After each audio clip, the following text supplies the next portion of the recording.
Has there been anybody that you've sort of parodied or taken inspiration from that has turned around and revealed themselves to be a big fan? Oh, what a nice version of that question. Yeah, yeah. I thought that was going to go. It's like, here we go. We got to talk about how much we love Bieber again. Which we do. What do you admire most about the characters that you're portraying? Guilfoyle doesn't give a shit what anybody else thinks about him or otherwise. It's an admirable trait. I would ask who's most like their character, but I think I just kind of got my answer. You have this human in your life now who's also like very much a part of what you do professionally now, is my understanding. Friends you love unconditionally. Like Spencer should be able to come to my house at this point with blood all over his hands and say, I murdered a hitchhiker. And I should say, let's bury the body and... But you drive. But you drive. What's a guilty pleasure of yours? Other than like porn Tumblr or some shit like that? Sure, if you're into that. You can't tell we compromised. I mean, it still feels like you're watching one of these movies with these massive budgets yeah, but just way less recreational drugs. So. Would cocaine fall under craft services, you think? I don't know. Did you ever make the case for Cowboy Pat to do the soundtrack? It's funny you should ask that, but you know that I do have an EP out of Western classics. Yes. Yes. What do you think of it? I thought it was great. Really? Yeah. Do you think there's a future there? I think so. I think if you ever decide, shifting career focus. Yeah. Thank you very much for that encouragement. Who knows? Cowboy Pat might yet have a future. What is a more rabid fandom, WWE fans or Walking Dead fans? Oh, jeez. I think like the Walking Dead fans, I think they watch it and they realize it's entertainment. And, they realize there's actors. No, dude, they don't. No? No! How do you define success? One of my favorite parts of filmmaking is that it's a communal art. So the fact that you can have this sense of purpose around it and mission, and then that everybody else feels the same way is a pretty beautiful thing.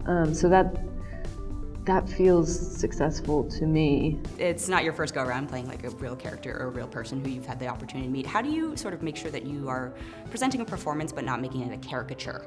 There's the outside of someone and how we behave, and then I think there's the whole internal world. And I think in order for you to understand the internal world, you have to spend time, particularly if you're playing a real person like I am in this. It's all about time and trying to capture the essence of someone. I'm curious if the process of making this film made you notice anything about sort of behavior in the world in general that you might not have been attuned to before. There's a party scene in it, and I was like, and when everyone was kind of trying to make Chris feel welcome and comfortable by keeping on asking him questions about blackness, and I was like, I've been to that party. I go to that party. I'm going to that party soon.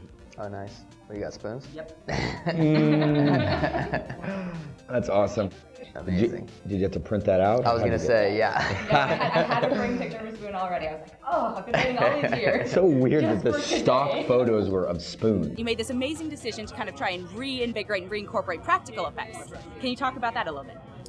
Yeah, I mean, it was, first of all, when I saw the original trilogy, you felt that it was in a real place. So when they were in the desert in Tunisia, you felt you were in a real desert. It was important that whether it was, in the original film, Tatooine or Hoth or whatever, you knew when you were somewhere real. And you kind of, it let you go then to things that weren't quite as real. Hugh, your character has a sort of shadow over his sort of career. Yeah. It's played by Mr. Christopher Walken. Yeah. He does a great Walken impression. But unfortunately, he was, and because of the moment Christopher was cast, he was basically in a Christopher Walken impersonation all day. All day. We're going to roll him now. Action. We're going to cut the movie. But he started doing it to Christopher Walken without realizing. Very last question is, what was the most rewarding part of making this film? I hadn't been so afraid of not getting a job as this one in so many years, because I've been hustling for so long. And after I tested with Taron there and Colin there and met the crew and got a glimpse of the experience that I'd be having, I was so scared of how heartbroken I'd be if I didn't get to be a part of it. So I got to, and I was wrong. It was awful.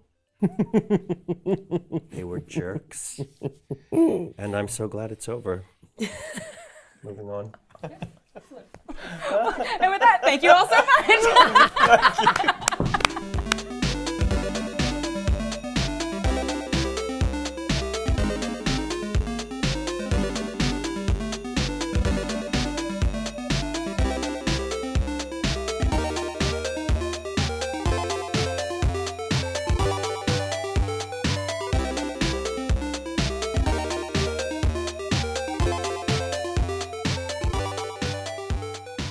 We're going to take audience questions in a moment if anyone wants to line up.